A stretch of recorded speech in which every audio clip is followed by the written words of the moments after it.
Hello, welcome to another edition of the Sales Development Podcast. Here with me today is broadcasting extraordinaire Nick Capozzi. How you doing today, Nick? I'm good, Mr. Delaney. How are you? Among other things, head of storytelling at DemoStack. Dude, this is awesome. You have such an interesting background, and you've done a lot of things that I think will be very, interesting and impressive to the audience. So, tell me about yourself and what you're doing over at DemoStack.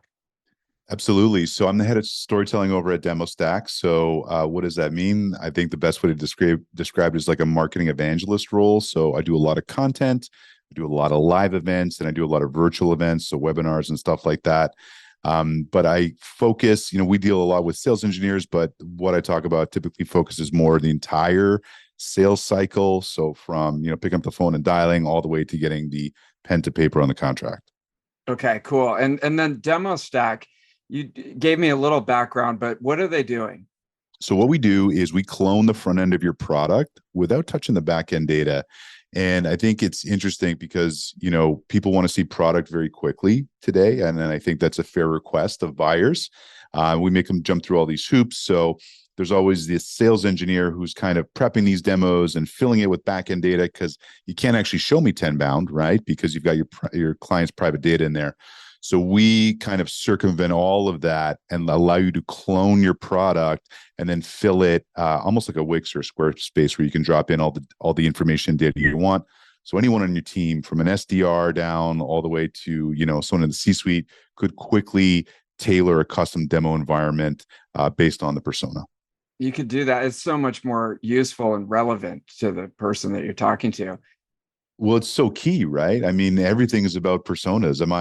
Why am I presenting it like I would to a CMO if I'm talking to a CFO, right? Yeah, exactly. And how did you get into this? I mean, this is like you come from a radio and TV background. So tell me, how did you get into that and then, start doing this? Yeah, so it's a long, strange trip, I think is the best way to describe it. So I knew as a kid two things growing up in Montreal, Canada. One was I wasn't going to do winter. I remember that as a child. Okay. The other was I wanted to work in radio. So everything I did was to get me to this program at Humber College in Toronto. I went in, studied radio, which was basically 2 years of learning how to ad lib, right? That's what we did for 2 years. And then from there, I worked in radio in Toronto, flipped to TV once I realized there was no money in radio. So I got into TV where all my friends were working from college. It was booming in Toronto back then in the mid-90s. And then one day I was at this party and someone said to me, these two guys were visiting Toronto from Miami, and they said, "Hey, can you do that radio thing on a stage?" And I'm like, "Yes, I can." Next thing I knew, I stepped onto a cruise ship in Miami, and I spent about a decade on a stage in front of about 500 people at a time presenting product. So high-end duty-free. Duty-free, you think like liquor and Toblerone bars. It's really Swiss watches and jewelry. And it was a huge thing in the Caribbean off these cruise ships. So our enterprise territory was Caribbean in the winter, Alaska in the summer. So those were kind of my existences. And it was a lot of fun. It moved to a training role, trained over 800 people how to be public speakers and presenters on a stage. Moved shoreside, became a VP, worked with companies like Disney and Royal Caribbean. And then about 3 years ago, I got out right before COVID, wasn't sure what I was going to do. And I just started posting content on LinkedIn. Didn't have a plan. Wasn't trying to get into tech, but just started posting content about what I knew: presentation skills, being engaging, talking with tempo and pace, and when to pause. And it just became a groundswell, started sitting in on demos. I started having sales leaders say, "Can you sit in on demos?" Built a consultancy. And then about 9 months ago, I said, "This has been fun, but I want to do what I did in cruise, which is more events, partnerships wrapped up in content. What does that look like?" And DemoStack was on my calendar like 15 minutes after I posted that on LinkedIn. And here I am now as the head of storytelling. Amazing. Okay, so I got a bunch of questions for you. So how do you get 500 people into a room to talk about duty-free watches? Well, that's a great question, and I'm glad you asked that because people didn't want to be there, right? So imagine, I mean, you're in California, but imagine you're coming from New York or Minnesota in the winter, right? In January, you fly into Miami, you get on the cruise ship, you're blown away by the hardware. The ships are so amazing, like it's shocking, like actually how they're put together.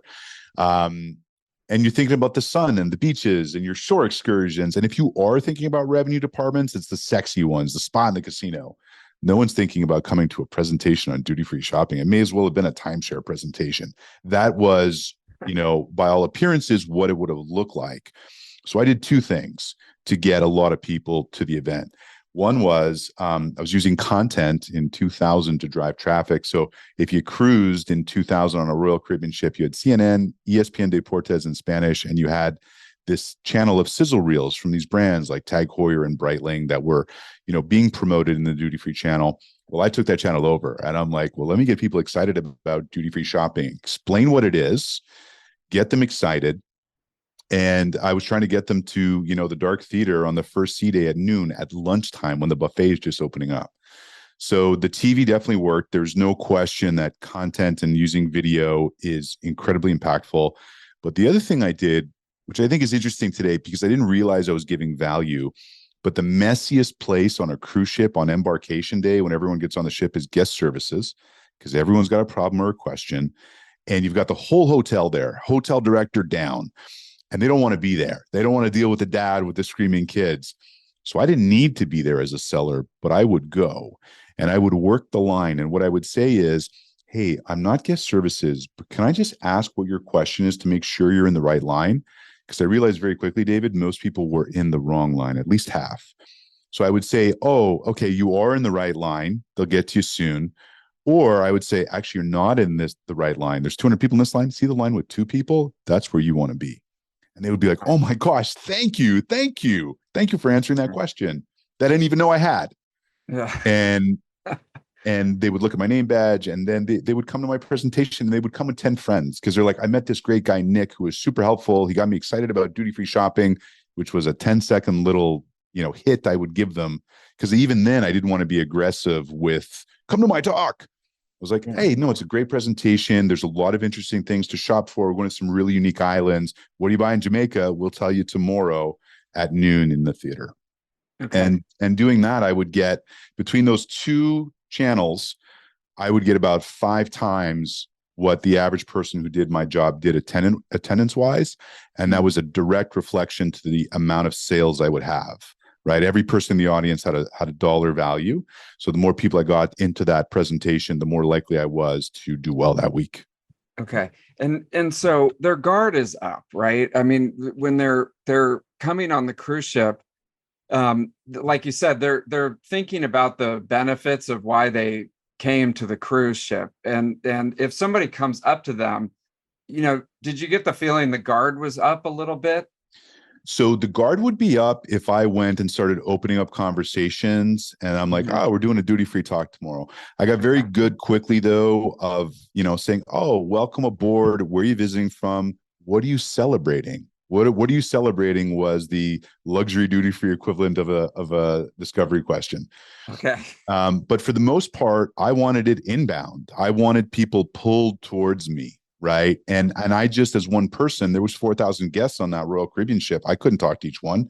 I couldn't talk to 10%. I could maybe talk to 1/2 of 1%, have a good conversation to get them interested. So I had to scale it, and I scaled it with, again, the video and then just, those 30-second conversations in that line. But I'd spend 4 hours working that line, but I would pull hundreds and hundreds of people out of that line to the presentation the next day. Okay. And then there was this TV channel that you actually were able to kind of take over. And what did you, what was your thought process there? Well, I thought these sizzle reels are boring, right? I mean, it's a 15 or 20-second thing showing off a watch, but the watch is like, are you really buying the watch or are you buying the experience? Right? What's the memorable thing from this vacation that you're going to walk away from? Or what are you celebrating was, oh, my daughter just graduated college. Great. Is she ready for her first Swiss watch? And I will also give context that, especially in 2000, your ICP was everyone on a cruise ship because they all had money, right? At least to what we were selling. What we had to do was basically explain the area because people aren't thinking duty free or they didn't understand what duty free actually meant.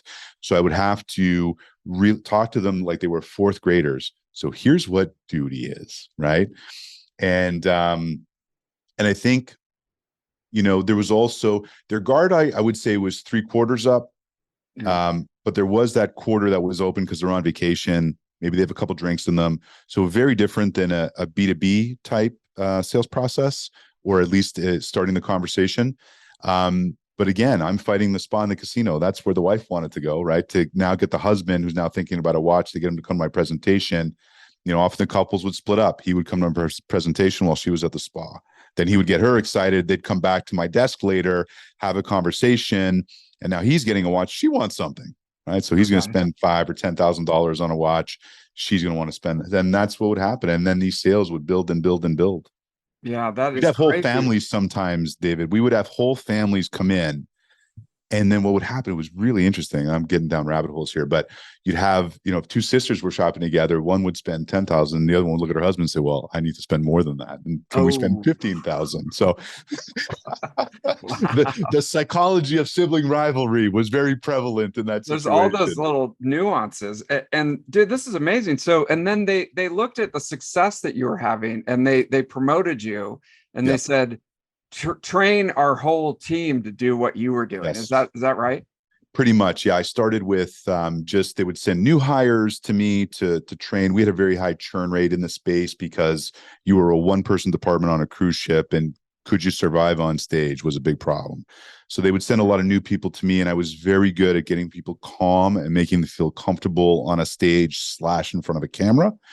Mm-hmm. And so I became a trainer, and then they started giving me regions. I would run Alaska every summer. So I live in Arizona, so it was perfect. I'd spend, 7-10 days a month in Alaska every summer in these beautiful locations. And, I think too, the best part of this for me was 98% of people were in a good mood on a cruise ship because they were on vacation. So it was easier than, hey, I know this is a cold call, but. Oh my God. Well, and then did you have any, say over the recruiting process of the team? I did eventually. Was it just basically whoever you got? So I did eventually, but what I would do is I would pull people out of Starbucks, and I would say, listen, this is really interesting. I have this very high paying commission job working on a cruise ship. They're like, I don't know how to sell. I can teach you the basics of selling. What I can't teach is that natural charisma you have that I want to put on a stage, or I want to put in front of a camera, and I really want to tease out. And then eventually, because we did have high churn, I was always concerned about, our enablement and how we were developing these people. And I got into I built actually in the space, the first online, I forget what we used, but it was something like one of these e-learning platforms. And I built a video-based course to train our people before they ever got to Miami for our in-house training. They would spend weeks doing this video-based training, getting caught up on how to thrive at this job.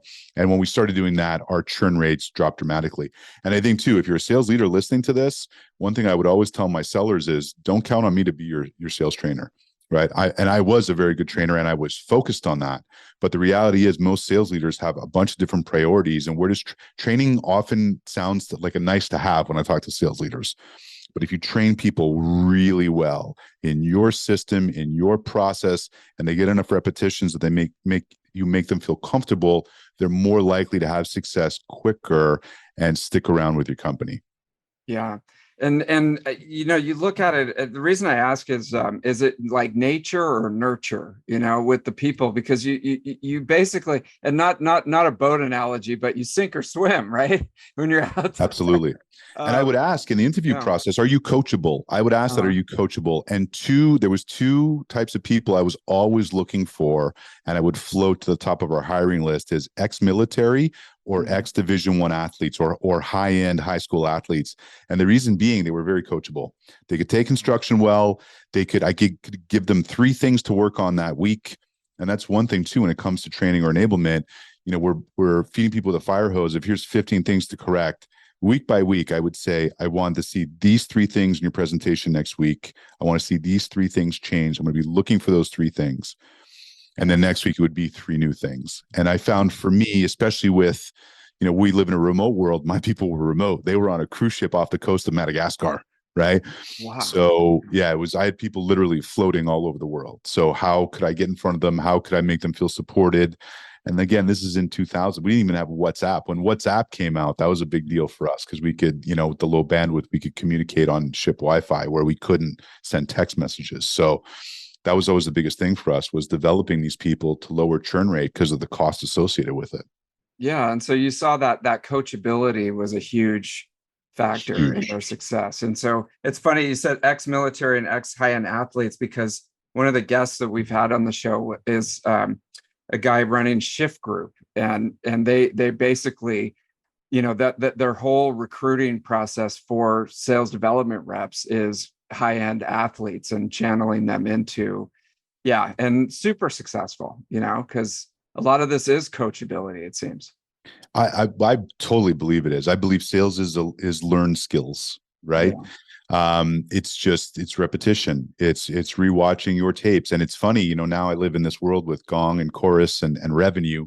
Well, we would record these presentations on VHS tapes, and then people are trying to find a FedEx Dropbox in Japan to FedEx me the tape a week later, which was why I would have them rewatch their own tapes and self-coach and email me those notes before I could actually see it. Right. Mm-hmm.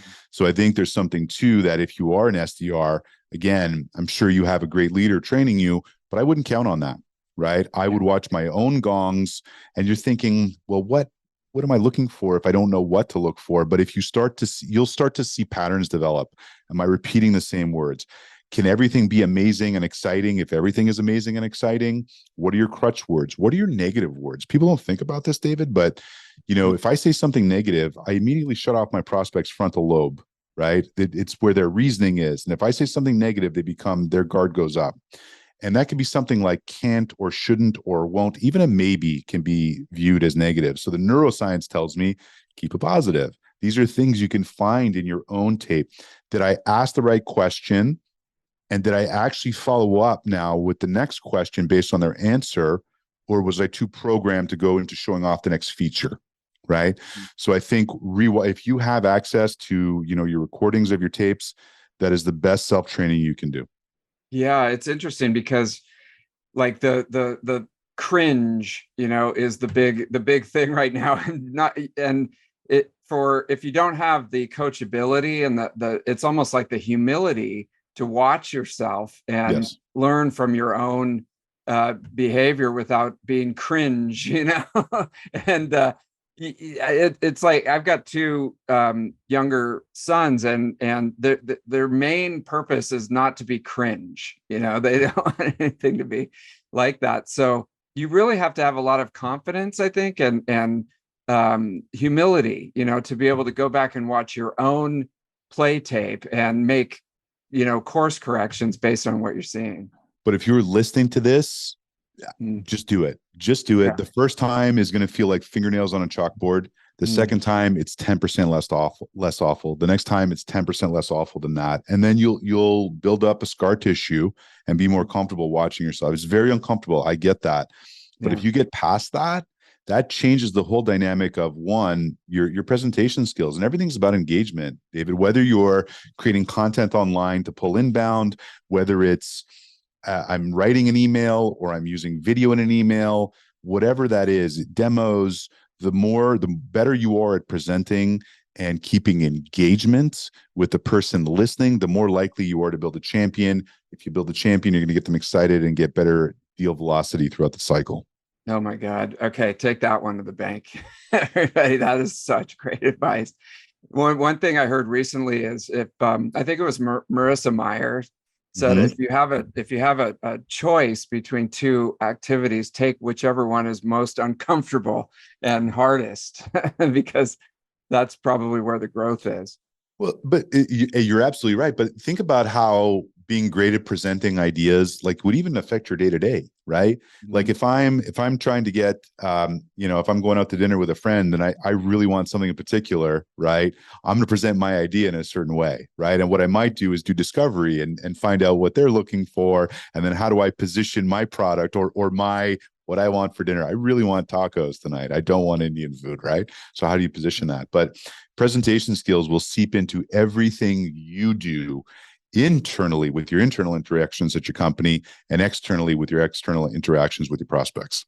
Yeah, I mean, and this goes back a ways, but sales sort of has a negative connotation of like a used car salesman type Yes. of connotation. But really, all your communication is the sales in some way, shape, or form. If you're trying to persuade, or you're trying to build an audience, or you're trying to get somebody to go get tacos instead, you're in. But if you think of how many times you're trying to persuade every day, like Yeah, actually note that really just is. in one day, whether you're in a team meeting and you really want to promote your idea, whether it's to a prospect, whether it's to get your kids to put their shoes on in an efficient amount of time, depending on how old they are. Those are all persuasive techniques. And frankly, persuasion comes, the first thing you need before persuasion is engagement. If they're not listening, if they're not paying attention, if their camera's off, if they're not focused on the words that are coming out of your mouth, you don't even have a chance to persuade them. So I always think of engage first, then present your ideas. It's such a great point, and it's the same with people running businesses and starting businesses. In that the market is always telling you, whether you're being successful or not with your product, and if your product is they're engaging with your product, and if like a no response at all is actually a response because there's no engagement. So what are you learning from that? Or are you just trying to do the same thing over and over again? Exactly. And I think that's where, just inbound is important to outbound, right? It is Mhm. such it's a system, and we forget about it, or we'll make jokes about, oh, marketing versus sales. But if I'm a full cycle seller, right, I will also want to be creating social proof and credibility online in one way, shape, or form, whether that's with Mhm. content or awareness online. And then I still want to go through my motion of everything I'm doing to send out my emails, to make my phone calls. But and I'll often hear, I don't have time to spend on LinkedIn, or I don't have time to make content. And then the next thing I always say is, show me screen share and show me your calendar. I see Mhm. 15 hours booked there, right? Mhm. Well, yeah, but okay, you can't put another 2 hours a week. You can't create 2 hours a week to make sure that you're going to hit your number. Okay, then Yeah. you're not serious, right? That's interesting. What if someone is in that position and they're trying to figure out how do I think there's two ways to look at it. One is, how do I create engagement Yep. for me, so Yep. I can get some more stuff and meetings and stuff like that. But at the same time, it's like the people out there, how can I be helpful, to them with my content in order to get some engagement happening? I think salespeople get kind of stuck there because it's like, well, what do I do? I mean, what do I post and how do I create? Great question. And especially Yeah. too, if you're a new SDR, right? How do you approach that? Because what do I know? Mm-hmm. So one Mm-hmm. thing I always tell people is, you only need to be one rung higher on the ladder than someone else to bring value, right? You Mm-hmm. don't need to be a subject matter expert. So when I talk to an SDR who's like, I've been in this for 6 weeks and I want to get involved online, how do I start posting? I say, Yeah. talk about your journey. What did you do before? Oh, I was a teacher, and then someone told me about Aspireship, and I took Aspireships course, and now I'm an SDR. Okay, Mm-hmm. tell me about that journey, right? What are you learning every day as an SDR? Oh, I learned this new thing, this new tip, this new trick. I think there's three things to consider about creating brand/content online. One is you can create content. The other is you can curate content. I'll circle back to that. And Mm-hmm. three, you can comment on content. So creating content, that's pretty easy. But Nick, I don't know where to start. Okay, cool. What I do is I open up a Word document, I click dictate, and I'll talk for 30 minutes. I'll put a timer on. So let me talk about being an SDR, right? Things I've learned. Or let me talk about Tenbound for 30 minutes. You Mm-hmm. print that up, and that's the key of the exercise. You got to print it up and go through the highlighter, and you'll start finding these interesting points, these interesting things.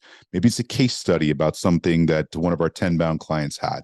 Maybe it's, you know what? Here's a great tech tip tool that I didn't realize that's free. I'm using a freemium version, which has helped with everything that I'm doing. And then, you're going to have 30, 40, 50 unique ideas. But as you're going through that 30-minute list, those are going to double because, oh, I forgot this, I forgot this, I forgot this. And then suddenly you've got 100 ideas. That's 6 months worth of content from a 30-minute exercise. That's one. Whoa. curating content. So let's say I am an SDR and I'm selling into accountants. Okay. Mhm. So my ICP is an accountant in an SMB, let's say. So what I'm going to do is I'm going to set Google alerts for everything that pertains to them, right? What's happening in accounting, for people hiring, there's new compliance regulations, whatever it is. Set those Google alerts. Then suddenly as those pop in, you can be like, hey, David, just saw this article pop up. I mentioned something when we talked last week. Thought this might be interesting, right? So now what you're doing is, one, those assets can be used for one-on-one outreach, but also two, they can now be, hey, accountants, here's an interesting thing that just happened that I learned and blah, blah, blah, blah, blah. So curating content is as valuable, being the news source is as valuable as being the people with the original ideas. Last one is commenting. And, this is a great technique. So as part of my outbound strategy, so I'm emailing a person from, ABC company. I'm also following their content. So I'm clicking the little bell icon. So every time that they post, what's going to happen is now they're going to pop up in my feed. I'm going to be the first person every single time that David posts for the next 2 weeks to comment and like. People don't remember who likes, they remember who comments. If I do that for 2 weeks, Dave, and you've posted for 2 weeks in a row, and then I say, hey, David, love to pick your brain for 15 minutes about ABC, chances are you're going to say yes. No matter how big you are, everyone gets a little bit of imposter syndrome when you're posting. So if you become that safety net for people, that first yes, and hey, great post, here's what I thought about it, that's a great way to get in front of people. So I think if you combine all three of those, you'll be unstoppable with a great outbound motion. But you can pick one of those three. But commenting of the three is going to be the most important over posting. Oh, wow. You think so? That's funny because there's a guy from Merrill Lynch who has like been commenting on my stuff for like 3 years, and I recognize his face, on LinkedIn. And I go, if I ever have any money, I'm going to call that guy. So I know I can verify that this works. So, Nick, you're onto something. It really does. And I think, especially going into 2023, David, we really need to focus on, yes, I need a killer outbound motion. I need to be using Tenbound. I need to use it religiously. But what are the other ways that I can supplement social selling skills that are going to layer on top of that? And I think if I'm a leader, that's what I'm thinking about. Traditional outbound is here's the way I look at it. Traditional outbound is playing defense, and defense wins championships. But sometimes you need to score goals. And if you want to score goals, social selling is a nice way to, shoot the puck top shelf where mama hides the cookies. This is I love that. And so take me through like a case study. Now you started at Demo Stack, right? And you're newer to the tech space. If I'm not correct, you were doing the consulting. Yep. Now you're actually with this firm. So how are you thinking about, this strategy for your own development? So everything I'm talking about are things that I implement. So I was a seller my whole life and I still identify as a seller, but now technically I'm on the marketing side. So I work with our sales team to kind of develop some of these social motions on top of, what they're doing for their traditional outbound. Okay. But all these things that I'm talking about, I'm creating content, right? I'm curating content. So I have all these Google alerts set up for myself, which is one, sometimes just great content ideas, or I can say, hey, here's a great article from Forbes that I read because of ABC. And then commenting, and I time block 4 15-minute time blocks throughout the day. So I'm constantly popping into LinkedIn. What's trending today? Oh, you know what? There's a meme that's trending. Maybe we can use that tomorrow. Or, hey, there's 100 people I'm following, 200 people I'm following that I want to get in front of. But content works, and I'll tell you how I see it work. I mentioned in Gong going through and watching yourself. Well, I said, I wonder if anyone's bringing me up, and I put my name in, right? Nick. That's all I put. And all these prospects, these buyers were coming on and saying, is that your CEO who's driving around the country, talking to all these sales leaders? No, it's our guy, Nick. Or I had never heard about Demo Stack before, but this guy, Nick, with the blue hat is constantly in my feed. So I need to understand what you do exactly because I'm in pre-sales. So there's no question that it works. It's just having a great plan, having a great strategy, And I think we kind of get stuck sometimes as sellers of what marketing wants us to do and what marketing is telling us to do, but we can market as sellers ourselves, right? And it's all via social. So you can take some of that control back. You want to have simpatico, but that's one of the things I hear all the time is we're at odds. Marketing and sales are at odds. Okay, so take some marketing in-house and do that socially.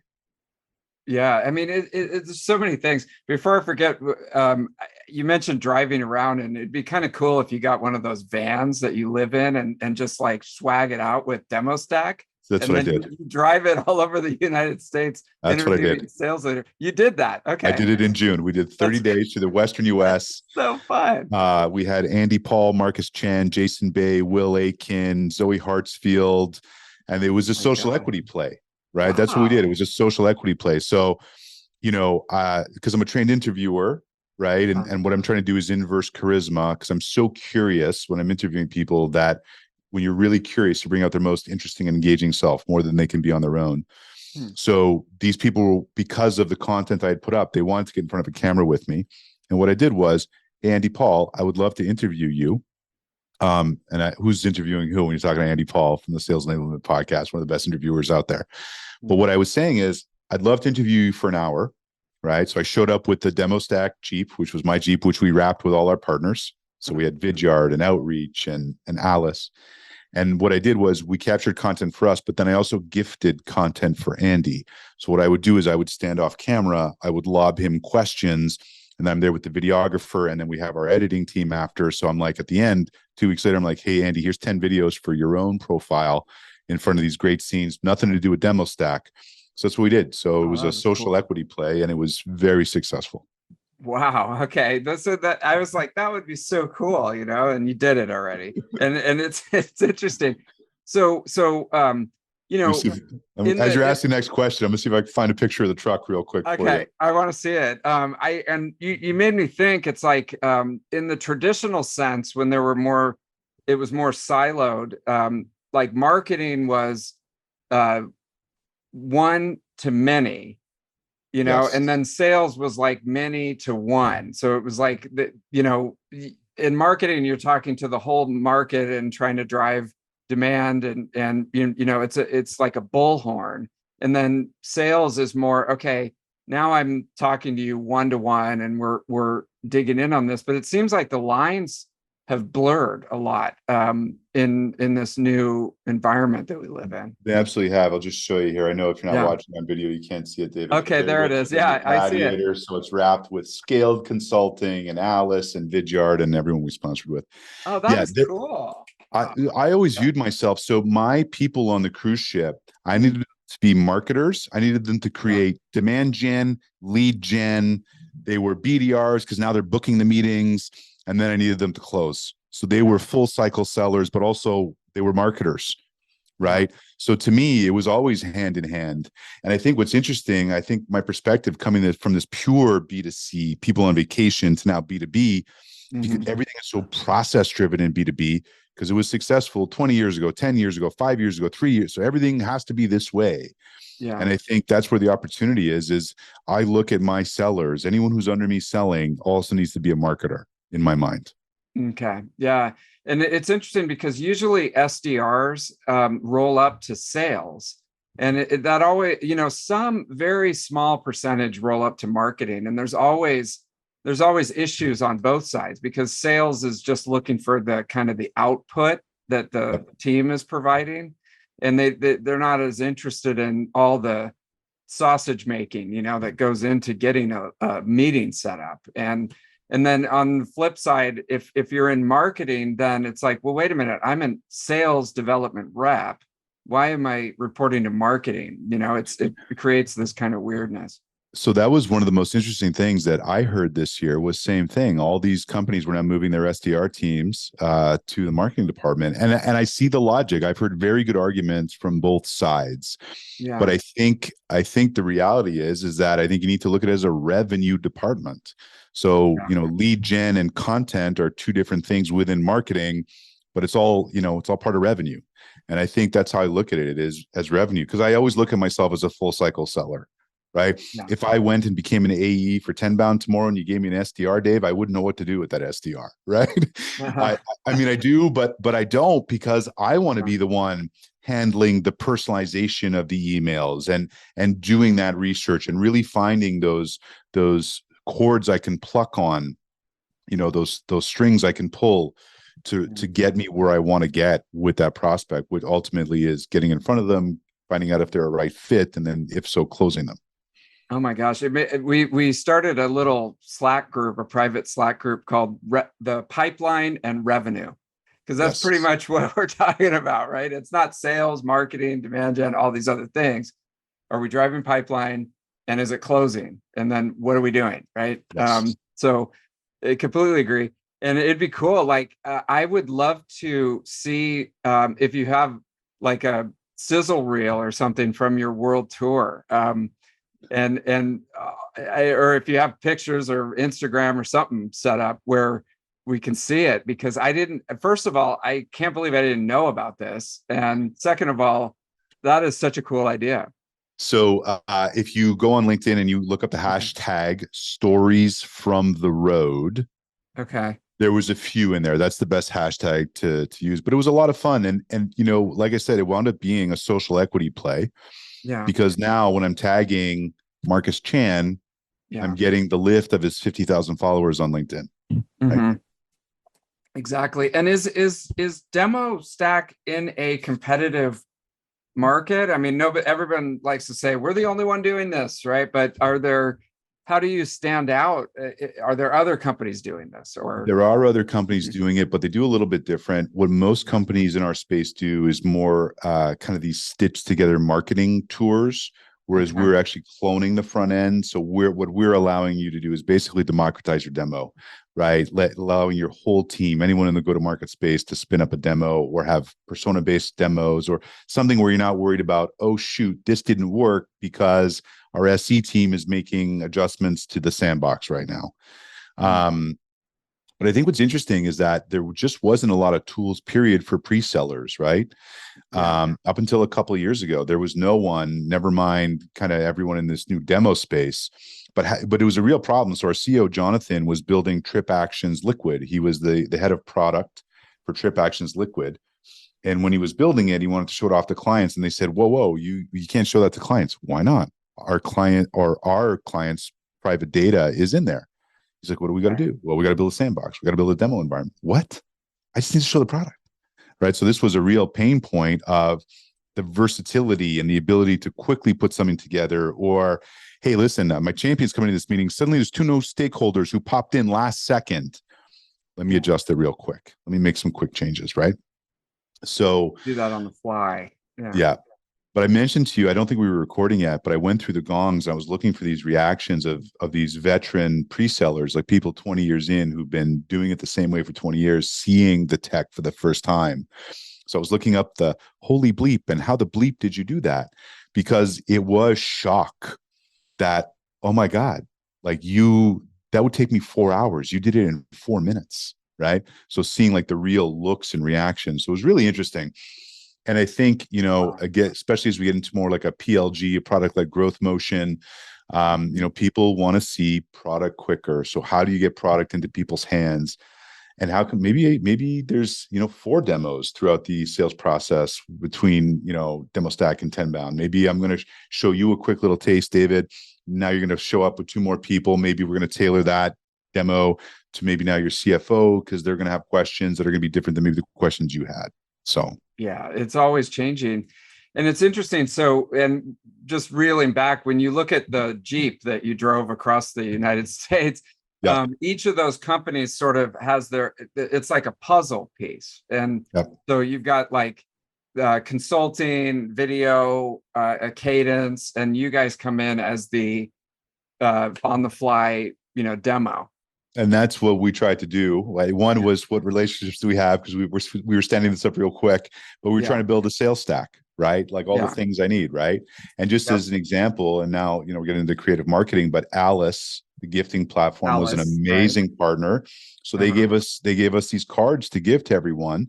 So what we did at the end was we did a video where we were showing like 10 people who were guests of ours getting the Alice card and then going through their phone and like, oh, I can get this, or oh, I might pick this.